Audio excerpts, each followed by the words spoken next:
The following program is being brought to you on the Voice America Health and Wellness Channel. For more information about our network and to check out additional show hosts and topics of interest, please visit voiceamericahealth.com. The Voice America Talk Radio Network is the worldwide leader in live Internet talk radio. Visit voiceamerica.com. The views and ideas expressed in the following program are strictly those of the hosts or guests and do not necessarily reflect the views and ideas held by the Voice America Talk Radio Network, its staff, and management.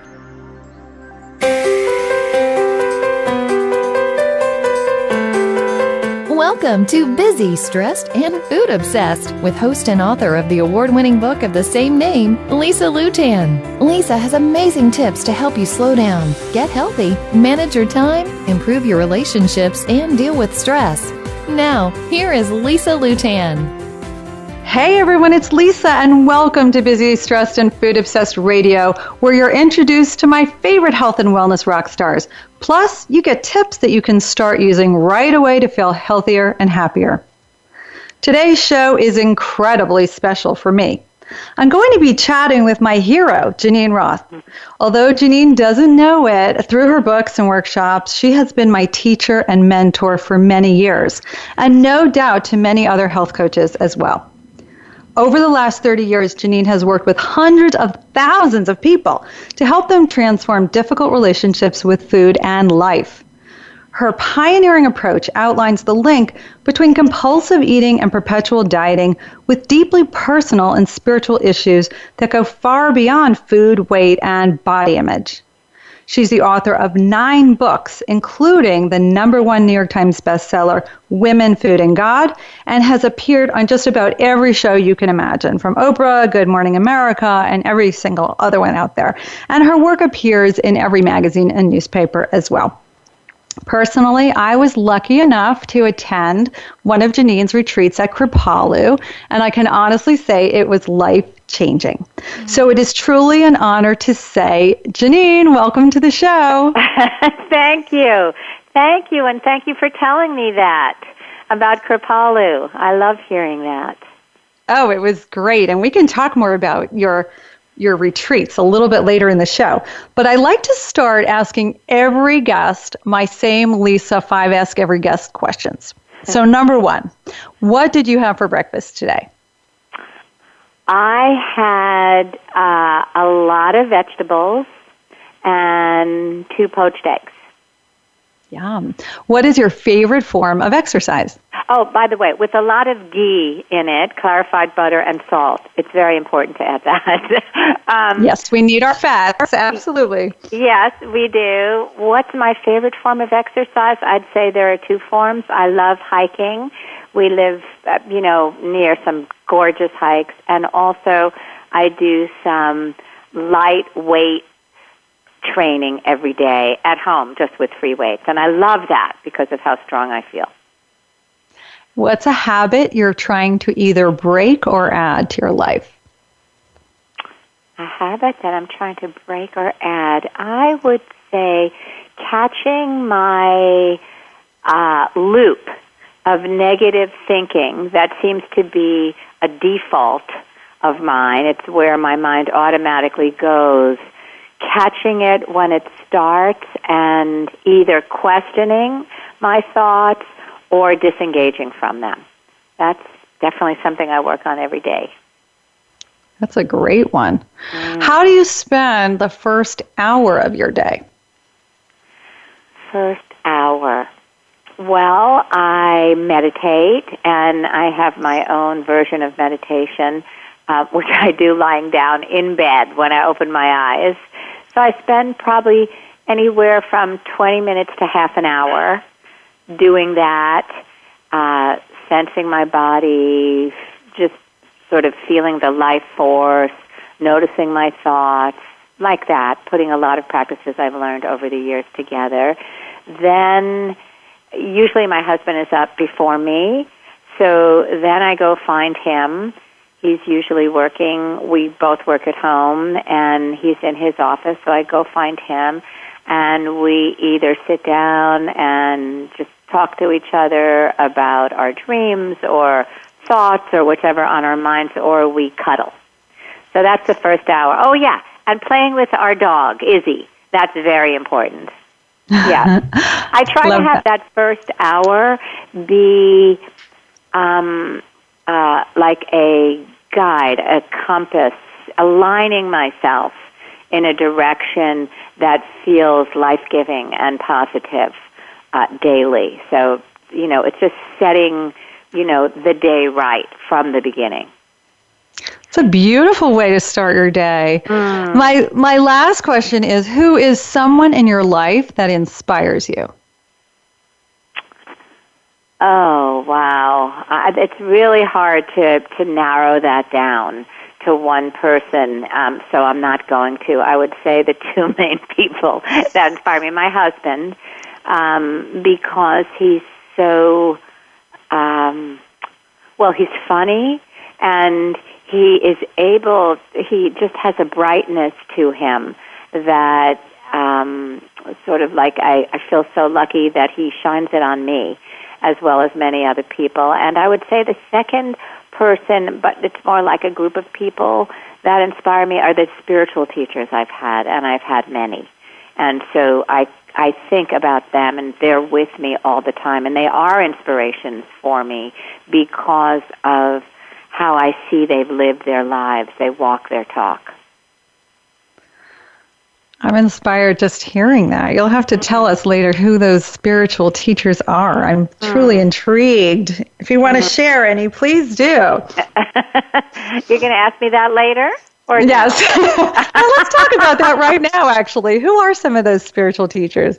Well, one of them is dead, but he still inspires me. It's a man named Nisargadatta who wrote a book called I Am That.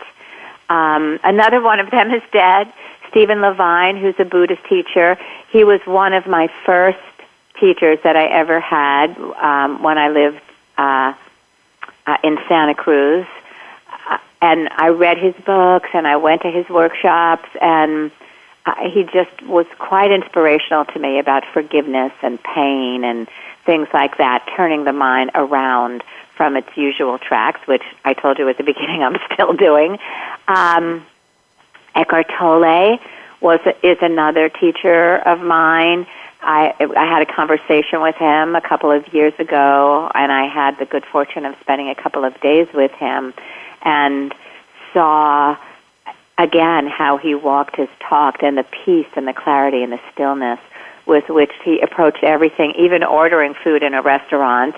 I have another teacher who I see not so frequently anymore, but her name is Jean, and she's just been a spiritual guide for me for 24 years. So, Byron Katie. There are a lot of people I've read, not really studied with one-on-one, but whose work inspires me because I see what's possible for a human being, and I always believe that if it's possible for one person, it's possible for anybody. So true. And I'm a big fan of many of those as well. They've really, really impacted my life too. And so I want to talk about your journey, because I'm guessing as a little girl, you didn't imagine you would grow up and be an emotional eating expert and talking about all these things. So tell us a little bit of this journey about how you got to be doing the work that you do. Yeah, I had a thing, as they say, with food almost from the get-go. I was chubby as a kid, though not fat, and then when I was 11, I started going on diets. And that was the beginning of my compulsive eating days, because I became obsessed with food, with what and when and how to eat, and also believing that all my unhappiness, I was sort of a miserable kid. My family wasn't very happy. My parents were conflicted. There was addiction and abuse in our family. And I started believing, because kids are pretty much out of control of what's going on, that if only I could lose weight and be thinner, everything that was wrong would be right. So I pinned all of my hopes on losing weight. And I became obsessed, absolutely obsessed and insane. and stayed that way for the next 17 years, losing and gaining over 1,000 pounds. But I would say that's a pretty conservative estimate. I could gain 10 pounds one week, lose it the next week, starving myself, then binging, starving and binging, taking X-Lax, diet pills, throwing up, spitting up, fasting for weeks at a time, going on Weight Watchers, going on Atkins. Atkins was, in a way, a predecessor to the paleo diet, although I don't think I've ever read that anymore, but it was a lot of protein, and nobody was talking about good fats then. But anyway, it was fat and protein pretty much. So at 28, I was then the fattest I'd ever been because I had been anorexic for a while. And I had then, after the anorexic phase, doubled my weight. I was 80 pounds when I was anorexic, and then when I just couldn't stand it anymore, I went on a binge to end all binges, gained 80 pounds in 2 months, and at that point, I realized I couldn't live like that anymore. I just couldn't. So I wanted to kill myself first, and then I realized I gave myself a couple of days. I was hatching a plan to kill myself, and then realized through reading some books in a bookstore, specifically Fat is a Feminist Issue, this was 1978, I realized that I had never actually been curious about my relationship with food. I had always just wanted it to go away. I had wanted to get rid of myself. I had wanted to get rid of my thoughts. I was convinced I was defective, damaged, and doomed. And so there was never any thought that what I was doing with food might make sense to, in some world, if I could look at it in a different way. And I realized, maybe it actually does make sense. Maybe I'm trying to get through to myself in some way that I haven't been willing to hear or listen. And so I gave myself a couple of weeks of not dieting. I decided instantly not to diet ever again. And also of inquiring into my relationship with food. And that changed everything for me. That was a radical shift. I think I remember you talking about that at your retreat, and I think was it cookies or cookie dough? And you yes, it was cookie dough. Yes. Can you share that story? Well, I will, but I will with a caveat because I was much younger then. This was 39 years ago. So I was much younger then, and I wouldn't recommend anybody do that. People listen to that story and they think, oh, good, I think I'm going to go do that. But I was so deprived at that point, and what I now believe is that deprivation, guilt, shame, punishment, and fear will never, ever, ever lead to any kind of long-lasting change. They might work in the moment, but they won't work in the long term, which is why so many people gain weight on diets, because they keep going off of them, because they feel deprived and they feel afraid of themselves, and that doesn't lead to change.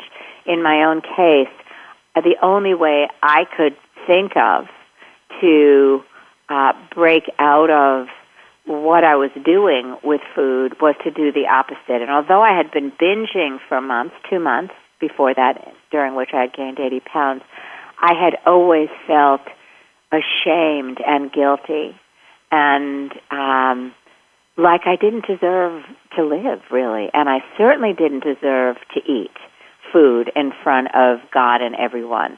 And the chocolate chip cookie dough weeks, during which I ate mostly chocolate chip cookie dough because that was my favorite food in those days, was about me proving to myself that I deserve to be here. I deserve to take up space. And I deserve to eat what I wanted to eat. And the only thing I could think that I wanted to eat, because I had grown up on sugar pretty much. That was the big taboo and the big forbidden food. So the way I could prove that to myself was to only eat sugar for a couple of weeks. And after those weeks, what happened? Like, what happened for you that was this big shift? Well, what happened to me is what I see happening to the people I work with as well. The main thing here, and I really want to emphasize this, is not actually that I ate cookie dough, and it's not actually that some of my students will go out and eat Sara Lee fudge brownies or Krispy Kremes or cronuts or potato chips or whatever it is. The main thing that I think all of us could so benefit in learning is the messages that we're conveying to ourselves about the food we're eating. So my message was I didn't deserve to take up space. I didn't deserve to eat, really.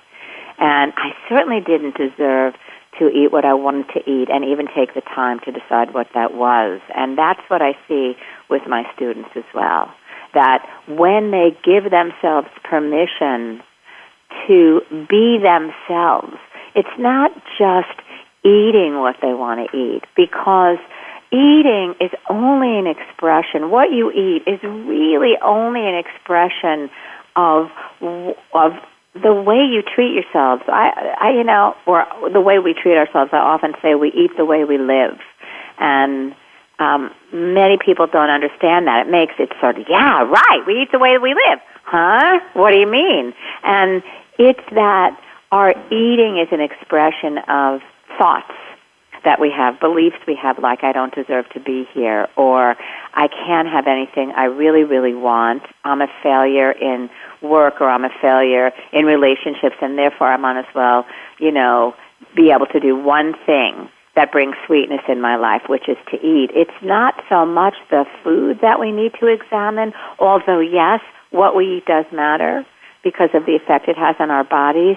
It's the beliefs we're feeding ourselves. That's a perfect breaking point. We are going to break, but I can't wait to hear more when we get back about how what we eat is really a reflection of how we live. Stay tuned. We will be back with Geneen Roth right after the break.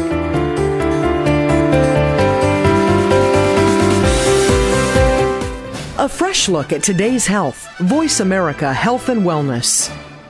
Are you a busy, stressed, and hungry go-getter who knows what to do to get healthier but has trouble doing it? The problem with popular diets is that they were designed for other people, not you. Sure, they might work for the short term, but for the longer term results, you need a plan designed specifically for your unique body and lifestyle. How about the stress in your life? Do you ever stop and take a deep breath? Do you know what all this stress is doing to your health? Healthy living strategist and author of Busy, Stressed, and Food Obsessed, Lisa Lutan will get you on your way with coaching, online courses and challenges, and even retreats. You will learn tips and strategies to help you calm down, get healthy, and make you feel and look better than ever. For a limited time, Lisa Lutan is offering a free 15-minute breakthrough session to help you get started feeling better right away. Just visit healthyhappyandhip.com to get your free 15-minute breakthrough strategy session. That's Healthy, Happy, and Hip. Yes, you heard it right. healthyhappyandhip.com, and enter your info in the contact page. Have you friended us on Facebook yet? Why not? Just go to facebook.com/Voice America or search for the keywords Voice America. Once you are part of our Facebook network, you'll receive daily messages about what's happening with our shows, this week's featured guests, and new happenings of the Voice America Talk Radio Network. And you can add your voice to the always active discussions on our wall. Just go to facebook.com/Voice America or search for Voice America. These days, everyone is looking for information on staying young, healthy, and fit. The Voice America Health and Wellness Network is here to help you on your quest to better health and a better you. We talk about everything from diet, fitness, and aging to substance abuse, personal growth, mental health, and much more. Learn from our experts who cover health and wellness from traditional and holistic perspectives. Tune in to the Voice America Health and Wellness Network. Healthy living starts here. Your life, your health, your network. You're listening to Voice America Health and Wellness.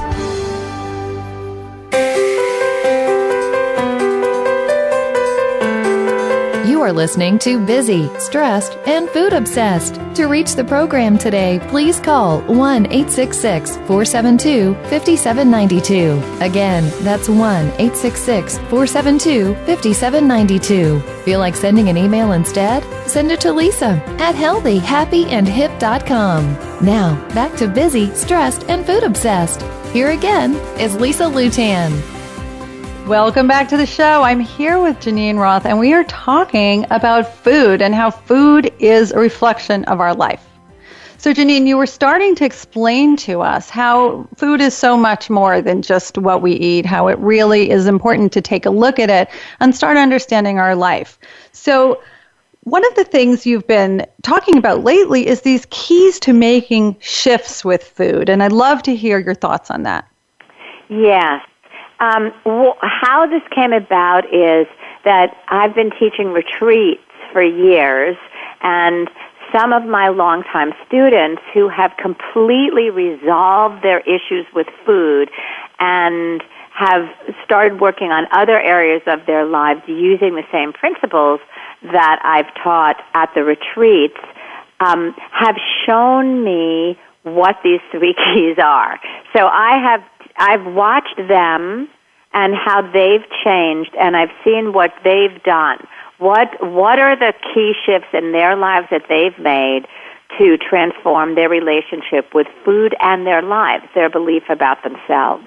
And so in relationship to their bodies, in relationship to their families, in relationship to their creativity, in relationship to their lives.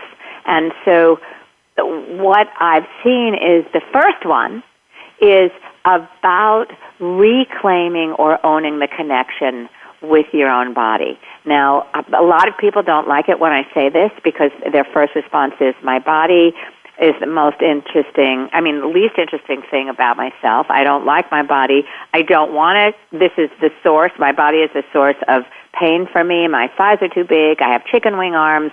I need to lose 20, 30, 40 pounds. Why should I reclaim my connection with my body? And it's a good question, of course. And what I can tell you is what I see on the ground from working with people. We teach at our retreats a boundary exercise where a student of mine felt the boundaries of her own skin for the first time. In other words, I ask everybody to do it called a red string exercise, where they fill out the space and they in their bodies and the space that they have to live this life. And what most people do is live in their heads, and yet they're walking around with this body attached to their heads. And this body has schlepped them around, has held their children, has reached for food, has been a loyal servant to them, and they've paid no attention to this body until they've gotten sick or it's broken down. So, guilty. Right.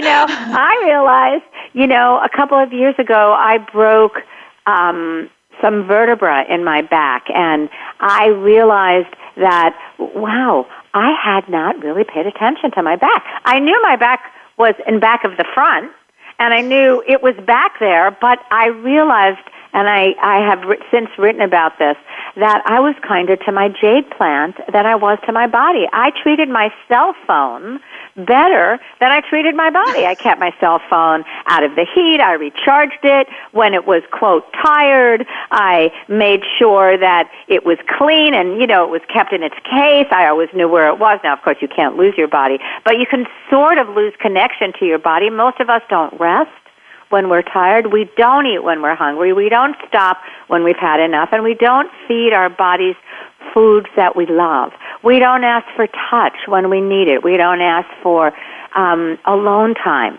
when we need it. There are so many ways of being kind to and tender with this body right now, no matter what weight you're at, because no matter what weight you're at, your body is still working for you. And it would work in my experience with myself and my students, like with this person, Mary, I was telling you about, who felt into her body really thoroughly, like just the life force in your body, and realized she could learn to say no I don't want to, don't come any closer. She could say yes, come closer. Most women are not taught to do that. We think our bodies belong. This is a gross generalization, but it's what I found to be true. Most of us, I certainly felt like this, felt like my body sort of belonged to other people in a way. That absolutely, I think. I'm so sorry. I think that I didn't realize I had a body till I was around 40 years old. I think that we're taught that our mind is everything and that we have to listen to our mind. And I think I can say my clients are the same. When we talk about that mind-body connection, they're like, oh my God, I just got it. I never realized I even had a body. So I totally agree with what you're saying. Yes. And it's important because the thing is, you're feeding this body. So the relationship with food is directly related to your connection with your body or your willingness, sometimes I call this, to inhabit this body. It's the physical piece of the universe you've been given. And yes, we sort of drop it when we die. Who knows what happens after we die, but nonetheless, we have this until we die. What are we going to do with this? And the worse you treat it, the more exhausted and depressed you become. And the kinder you are to this body, it becomes like a friend. It sort of becomes your best friend. One of my students said to me last week, wow, I realize I've been so tender with my children. I've been so attuned to their needs and kind to them. I have not been like that at all with my body, and I am being kind and tender with my body for the first time in her life. She's 53. Wow. I mean, don't you feel just so light just hearing that? It's just beautiful. It is beautiful. Yeah. And explain, I think, to our listeners, how do we start being kind to our body? Because I think we hear these things, but then in actuality, many people, we don't know how to actually do that. Yes, good question. Thank you for that. You can start for 3 minutes a day. That's part of the practice that I do, Lisa. You know, when I wake up in the morning, I just listen to my body. Is it cold? Is it warm? Is it pulsing? Is it vibrating? Are there places where it's contracted? Are there places where I feel pressure? What does it feel like in my chest? What does my back feel like right now? What happens when I breathe? Breathing is an immediate connection to this body because it's what sustains this body. You can't live without breath, so you take a long belly breath and you feel what that feels like in your body. This is not hard. Anybody can do it. All it takes is 3 minutes, but it takes the willingness to do it. That's the thing. You have to sort of be willing to say, okay, I will do this. So for, let's say, 3 minutes when you wake up in the morning, you take 3 long breaths, belly breaths, and you take them from your feet all the way up to your head and around again to your feet, and you just sense, ask yourself, what's happening in this body? It doesn't have to be long. It doesn't have to be complicated. But your body at that point will become more and more alive because you will start a relationship. And what you pay attention to pays attention to you. So it will start speaking to you. And I started adding something to my own practice just about 2 weeks ago. Yes. That in addition to listening to my body, I do a little scan, my body, my emotions, my intellectual side, all these things. And then I go, what does it need from me today? Yes, good idea. That's been a really helpful little addition to it. And I go, okay, it needs a little more rest. It needs a little more movement. It needs a little more this or that. And it's been really transformational for me. Yes, that's beautiful. I think that's a key question. And I think another thing people can do is download one of those apps that have bells, beautiful sounds of gongs, and set it to ring, you know, it could be every 2 hours, it could be every 3 hours or 5 hours, it could be every 20 minutes, whatever you're comfortable with. It rings, and it's a gorgeous ring, and when it rings, you stop, and you take a breath. And you ask yourself, you can ask yourself that question. That's a beautiful question. What does my body need right now? It probably won't say, I need more time on Facebook. I need more time on the Internet. I need more time watching these silly YouTubes. Although I love YouTubes of cute puppies and kittens and things like that, that's sort of a distraction from really listening to what my body needs in this moment. So that's another thing people can do. And I believe that's how we start getting to work on that portal to learning about our bodies and understanding better to relate with food, correct? Yes, because if you really listen to your body, that's the other thing. It probably will not tell you that it wants sugar all the time. Bodies just don't do well with that. You go very high and very low. And, we need this body to sustain us, to be with us till our last dying breath. And hopefully that last breath is later rather than sooner. But if you really listen to your body, it's not that it won't ever say, wow, I'd really like something sweet now.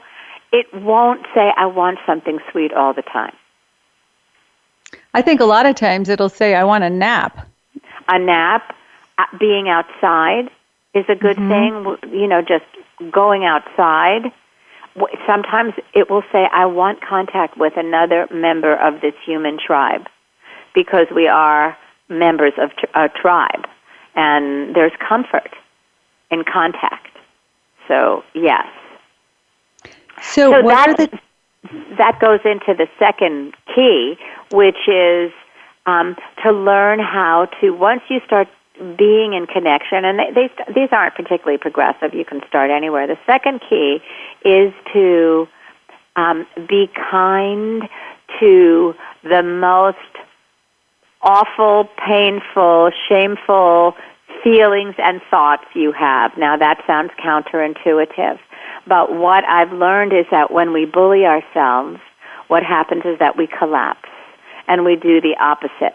I mean, when I bully myself, when I shame myself, what happens, I sort of turn into a 2-year-old, a regressed, paralyzed, collapsed 2-year-old who feels like she wants to walk into her husband's body and just is non-functional.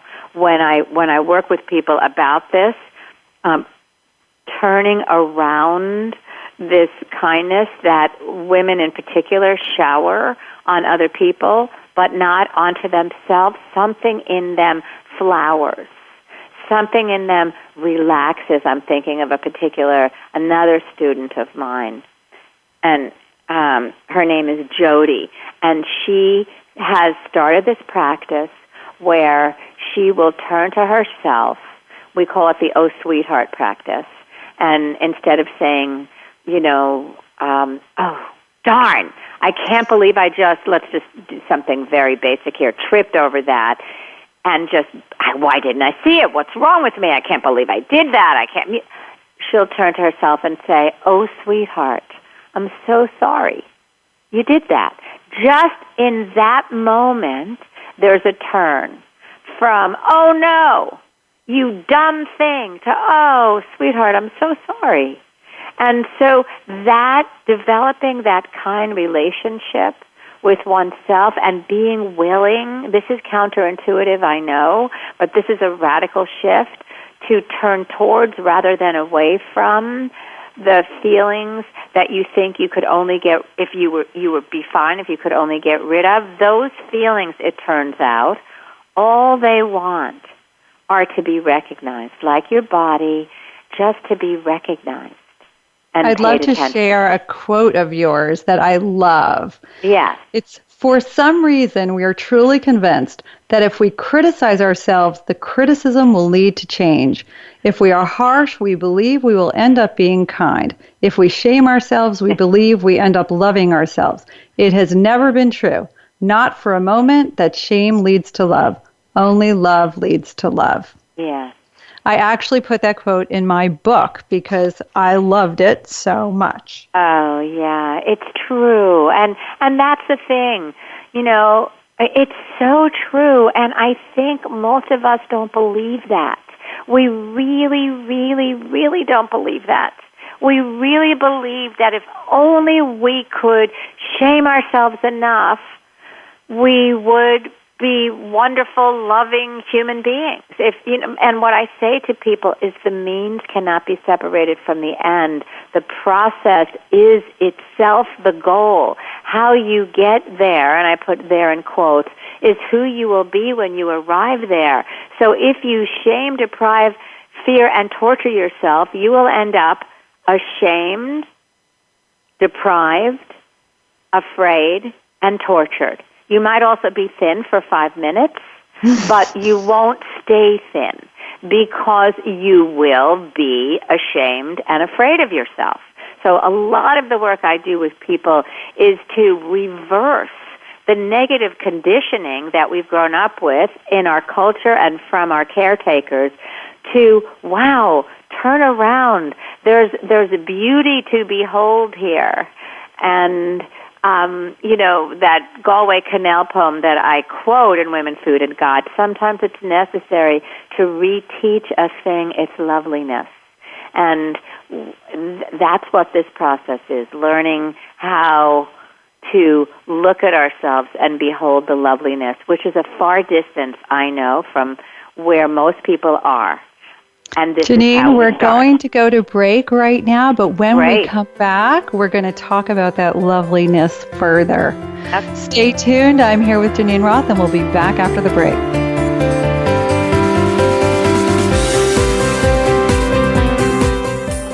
A fresh look at today's health.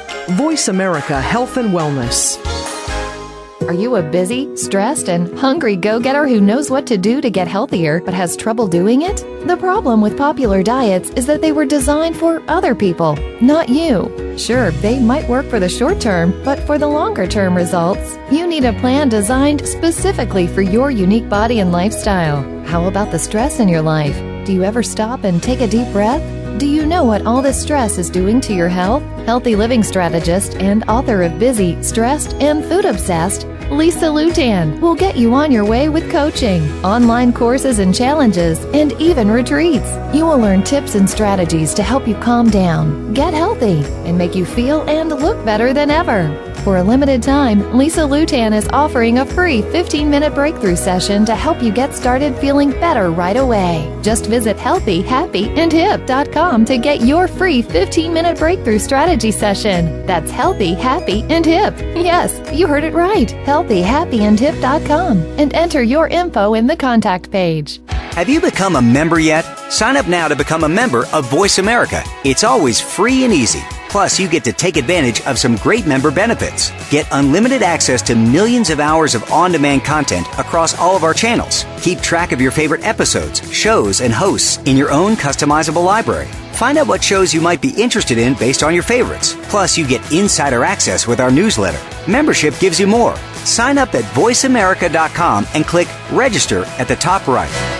Now you can take your favorite Voice America radio program with you anywhere. Sign up for our mobile app if you have an iPhone, Android, or BlackBerry. The Voice America Interactive Radio Player, powered by Aircast, gives you the freedom to listen to any of our programs, anywhere, live and on demand. No registration is required. Listen to your favorite Voice America hosts and discover new ones. Download the Voice America mobile app for iPhone, Android, or BlackBerry, powered by Aircast. Visit the Apple iTunes App Store, BlackBerry App World, or Android Market. Follow us on Twitter at VoiceAmericaTRN. Get the lowdown on guests, new shows, and your favorites. That's VoiceAmericaTRN. Your life, your health, your network. You're listening to Voice America Health and Wellness.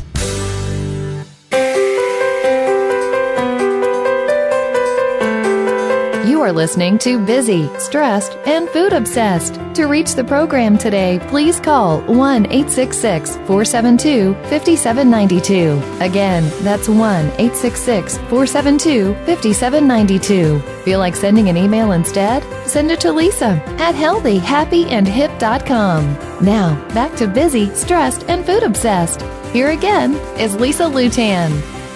Welcome back to the show, everybody. I'm here with Geneen Roth, and we're talking about ways to make the shift with food. We're just about to hear about the third key to making this shift. So, Geneen, take it away. Yes. This is about power. this key. It's about power, and it's about power within, not power over other people, but it's about the power that you have that many of us give away to food. And I'll use my own self as an example here. When I first started this, when I realized I wasn't going to diet anymore, and I was, as I said, 80 pounds, I'd gained those 80 pounds, I realized, or I actually wanted to find out what purpose my weight and this insane relationship with food was serving in my life. It didn't seem like it had a positive purpose at all. So I decided to flip it on its head and ask myself that if my weight could talk, what would it be saying? If food and weight had a positive role in my life, what would that be? And I realized that every time I got thin, I would throw myself at the most unavailable, nastiest men around. They weren't nasty in the sense that they were abusive, but there was no way that these men were ever going to love me or want me because they didn't. And my role in life was, if I can convince them to love me, then I must be lovable. And that took up all of my creative energy as pursuits like that do. And so I realized that weight was my way of feeling so unattractive that I wasn't going to throw myself at anybody. And because of that, I focused on my writing. I joined a writing group. I started writing, which is something I'd always wanted to do. I got my first piece published in an anthology a couple years after that, and I wrote my first book. Now that didn't happen bum. I mean, there was a lot of turmoil and trial and challenges in all of those things. But I realized I had been giving the power to food and my weight that was actually my own power. You know, there are a lot of men out there, I'm heterosexual, so this was about me and men, that like bigger women who had heft and pulchritude, as my uncle used to call it. And so it didn't necessarily make me unattractive, but because I was giving my weight the power to do that, I was giving it my power. That was my power. And so when I realized that I could lose weight, be at my natural weight, and still not be in a relationship, it was an epiphany for me. And that's how I work with the people that I work with. We look at, and a lot of people are very reluctant to hear this because, no, it doesn't serve any purpose. No, I'm miserable. No, it's just a struggle. No. And I say to them, I know you believe that, but you wouldn't be keeping it around if it had no positive purpose at all. And it could just be, it's the only time you run into the bathroom, you have 3 kids under the age of 6, and it's the only time you get to be alone when you eat. It's the one thing you do for yourself.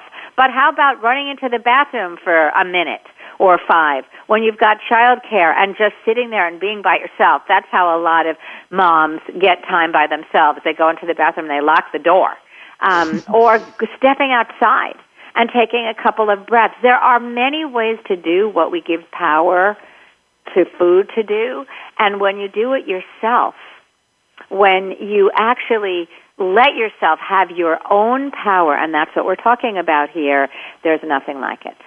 And why do you think? Just to go back, those are the shifts that those 3 keys are what I see the people who have made long-lasting shifts with food have done. They have taken the power back from their weight and therefore lost weight. They've learned how to be kind to themselves in difficult moments, and they've reclaimed the connection to their bodies. Why do you think we give so much power to the scale? Because we learned that, because we all have swallowed whole the belief that thin people are happier people, and we want to be happy. And we make the scale our measurement of that. But it's not true, as I say many times. If thin equals happiness, then there would be no miserable thin people. None. Do you advise people to throw away their scales, or do you think it's... Really since the beginning, but not everybody's comfortable with that. So, I leave that up to people. I no longer dictate. I mean, I feel very strongly about certain things, and I'll say it. But, some people feel like they can't live without their scale. And it's like, okay, Just notice the effect that has on you. I think what's important here is to get your life back, to take it back from your relationship with food and weight and the obsession, because what happens with people is that they end up not having lives anymore. They live obsessed with food. It drains their creativity. It drains their capacity for intimacy. It just drains their work. I mean, it's a deep, deep cost here. We're dissociated. We end up not being present for our gorgeous lives until the moment, many people, and I've myself, I'm always reading about these stories about regrets on deathbeds. And believe me, not one story I've ever read, and I've probably read more than 50, nobody has mentioned, I wish I had lost weight. I wish my thighs were thinner. They say things like, I wish I had showed up more. I wish I had realized that just the ordinary life, just being able to breathe and walk and talk and touch my kid's hair, how come I never saw that until now when it's too late? So true. So talking about all this transformation, I'd love to hear about your retreats and how you help people, women and men too, to start this transformation in their relationship with food and life. Well, there's something about doing something, whether it's streaming online or going to a workshop, and following along with it if you're doing it streaming online. And we are going to offer that for a workshop coming up in March, a streaming capacity. There's something about dedicating yourself to what you long for, to what you want most, to being in an environment where that's what's being talked about, that's what's being pointed to, that's what's being encouraged, that's what's being supported. We rarely give ourselves that kind of time. Many people feel like it's a luxury, and I maintain that it's a necessity. And so at the workshops and the retreats, that's what our focus is. That's what we do all the time. That's what every moment is about. Looking at all the ways, first of all, questioning the beliefs we have. Most of us take our beliefs for granted. Beliefs about ourselves. I'm doomed, I'm a failure, I'm damaged, there's no way I'll ever lose weight, I don't know how to do this, I'm a terrible person, I'm the most selfish person in the world. Whatever the thoughts are, we have these secret, shadowy thoughts and beliefs about ourselves. We question those in the workshop by doing a couple of different kinds of exercises. So we do things in the moment that question the underpinning of our relationship to ourselves, because, as we said in the beginning, Lisa, that's what this is all about. It's about our relationship to ourselves, and our relationship to food is only an expression of that and what we believe we deserve or don't deserve. And then so we talk about the underpinnings, and then people do exercises together, or for people at home, I encourage them to do their version of it, to write things down, or to perhaps do a streaming workshop together with somebody else and be able to talk about it. It's so helpful to know you're not alone. That is so, so important. So important. And that's different. Even doing something streaming online is really different than just reading through your Facebook feed or reading the Twitter posts that you've gotten, and the Instagram posts, and or your Twitter feed. It's just so different than that because you're still solitary. You're not connected. There's no live presence there. The power of community is so, so huge. So important. So can I share something, a big connection I made at your retreat? Absolutely. I'd love to hear that. There were many, but I remember this one. And I don't even remember the activity, but I remember the aha.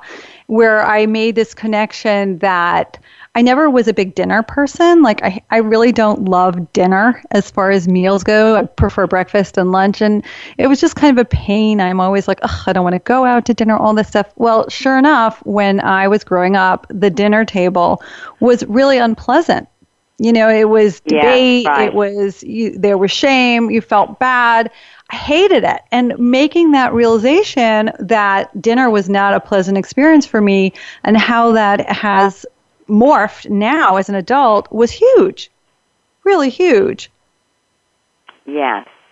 And because it is big, those are the kind of connections that you make at workshops that you wouldn't make on your own because you've lived with them for so long and they've just become part of the whole story of me. And so they need to be questioned. I feel like it's very important to question them. Yeah, Which and I we'll do be agree. Doing I think that when you're in that environment, it is just so powerful. I can't say enough about it, and I'm really excited. So what will you be talking about at this upcoming live event on the 17th? Yes, it's the 17th and 18th, and the evening of the 17th and the day of the 18th, and the streaming part will be available, I think, for a couple of weeks. I'm not exactly sure how long right now. But I will be talking about these shifts that we've talked about, those 3 in particular that we've talked about, how to make them, what to do. We'll be questioning the thoughts, the beliefs. We'll be talking about the kind of support that's important to have after the workshop is over, actions that you can take every single day, how you can put this into action immediately. So that's what we'll be talking about. And there will also be students I've worked with who are coming as assistants, and I will probably ask them to talk about how they made the shift so people can really hear in a concrete, step-by-step way how to make these shifts. This is so exciting. Will we be doing experiential learning like you do in your live retreats? Oh, yes, of course. Absolutely. So do we need to gather a friend to bring? It would be helpful to have a friend. That would be very helpful, but also it's helpful to have a piece of paper and a pen if your friend isn't there or if you don't have a friend to write down. There are always ways to do this besides having a friend, and one of them is to write down the answers or the thoughts or the feelings you're having with the questions that I ask, because there'll be ample time for that. Well, I am super, super excited. Geneen, can you tell everybody your website so if they want to get in contact with you? Yes, certainly. It's GeneenRoth.com, and it's Gen, and most people spell it wrong. They hear Geneen and they start with a J. GeneenRoth.com, GeneenRoth.com. And I think it's on the events page. You can find it there. It's the San Francisco event. It's the 17th and 18th, and you can sign up for it there. And I will also post the link on my website as well. Oh, that's great. Yeah. It's on the homepage actually, and then it's actually on the events page too. I just did that. Yeah. So you can see it there. Great. Well, Geneen, I can't even tell you what an amazing pleasure it's been having you on the show today. Thank you, Lisa. Thank you. I like you, I could talk about this all day long because it's so much to do with life, and it's so important. I just want everybody to have their lives, to get their lives back, to know the goodness and the loveliness that's possible for them now. That's beautiful. I love that. I'm going to pay that forward to the world and everybody else out there too. So thank you all listeners for joining us today. It has been, again, such a treat for me. I hope it's been a treat for you as well. Please visit me at healthyhappyandhip.com. That's www.healthyhappyandhip.com. Drop me a note. Tell me what you thought about the show. Let me know what you're thinking in general. And I will be back again next week. Take care. We hope you've enjoyed today's episode on Busy, Stressed, and Food Obsessed. Did you get some great ideas from today's show? Join Lisa Lutan again next Thursday at 9 a.m. Pacific Time and 12 noon Eastern Time on the Voice America Health and Wellness channel. Have a great week.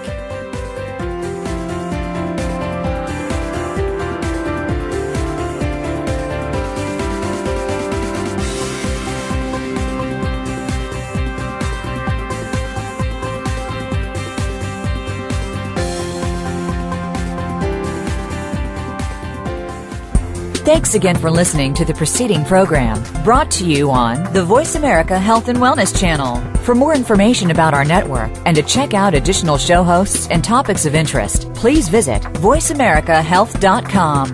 The Voice America Talk Radio Network is the worldwide leader in live Internet talk radio. Visit voiceamerica.com. The views and ideas expressed on the preceding program are strictly those of the host or guests and do not necessarily reflect